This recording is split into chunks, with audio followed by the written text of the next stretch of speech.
RK farmer ideas viewers అందరికీ నమస్కారం. ఈరోజు నేను మంచి 3 టాపిక్స్ తోటి మీ ముందరికి రావడం జరిగింది. మొదటి టాపిక్ వచ్చేసి, నేను డ్రోన్ ద్వారా స్ప్రే చేయడానికి రైతుల దగ్గరికి వెళ్ళినప్పుడు రైతులు 3 రకాల మందులు తెచ్చుకుంటారు. చాలామంది రైతులు ఎందుకంటే పదే కొట్టలేకపోతారు కాబట్టి. ఒకటి తెగులు మందు, రెండోది పురుగు మందు, ఇంకోటి ఎదుగుదలకు సంబంధించిన న్యూట్రిషన్ మందు. అయితే మేము రైతుల దగ్గరికి వెళ్ళినప్పుడు జరుగుతున్న సిచ్యువేషన్ ఏంటంటే, కొన్ని మందులు కలవక విరిగిపోతూ ఉన్నాయి, విరిగిపోయి విచ్ఛిన్నం అయిపోతూ ఉన్నాయి. అసలు ఆ పరిస్థితి చూస్తే మాకే చాలా బాధ అనిపిస్తూ ఉంది. ఎందుకంటే ఇవి మందులు విరిగిపోవడం ద్వారా పనిచేసే శాతం అనేది 60 నుంచి 70% తగ్గిపోతుంది.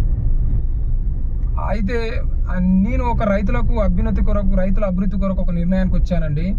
అది చేసేది ఏందనుకుంటున్నానంటే, పురుగు మందులు, తెగుళ్ళ మందులు, ఏ పురుగు మందులలో తెగుళ్ళ మందులు కలుస్తాయి, ఏ మందులు కొట్టుకుంటే రైతులకు లాభంగా ఉంటుంది, అసలు పురుగు మందులు, తెగుళ్ళ మందులు ఏవేవి కలిపి కొట్టుకోవాలి, ఏవే న్యూట్రిషన్ మందులు కలిపి కొట్టుకోవాలి,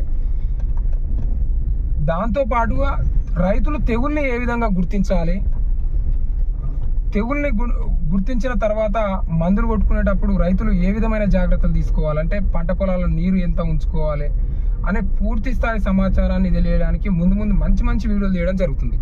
కాబట్టి మీరు ఇలాంటి వీడియోలు మిస్ కాకుండా ఉండాలంటే మీరు మన వీడియోని సబ్స్క్రైబ్ చేసుకొని, మన యూట్యూబ్ ఛానల్ని సబ్స్క్రైబ్ చేసుకొని, గంట సింబల్లో ఆల్ అని పెట్టుకొని చూడండి.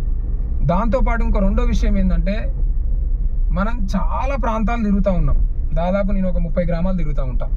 మునుగోడు మండలం కావచ్చు, చిట్యాల మండలం కావచ్చు, దాంతోపాటు చౌటుపల్లి మండలంలో కొన్ని ప్రాంతాలు కావచ్చు, చాలా ప్రాంతాలు తిరుగుతూ ఉంటా. తిరుగుతున్న క్రమంలో చాలామంది పంట పొలాలు ఎండిపోతూ ఉన్నాయి.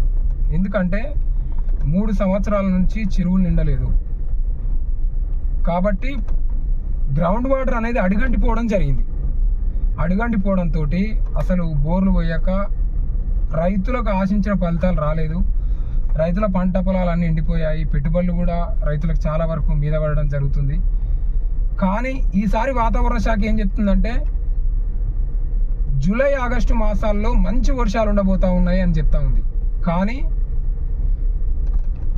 ఏప్రిల్లోనే ఖచ్చితమైన రిపోర్ట్ రావడం జరుగుతుంది. ఎందుకంటే మనకు సంబంధించిన గాలులు ఏవైతే ఉన్నాయో, మనకు సంబంధించిన పవనాలు ఏదైతే ఉన్నాయో, ఖచ్చితమైన సమాచారం తెలియడానికి ఇంకా కొంత సమయం పడుతుందని ఇంకా వాతావరణ శాఖ తెలియజేయడం జరిగింది.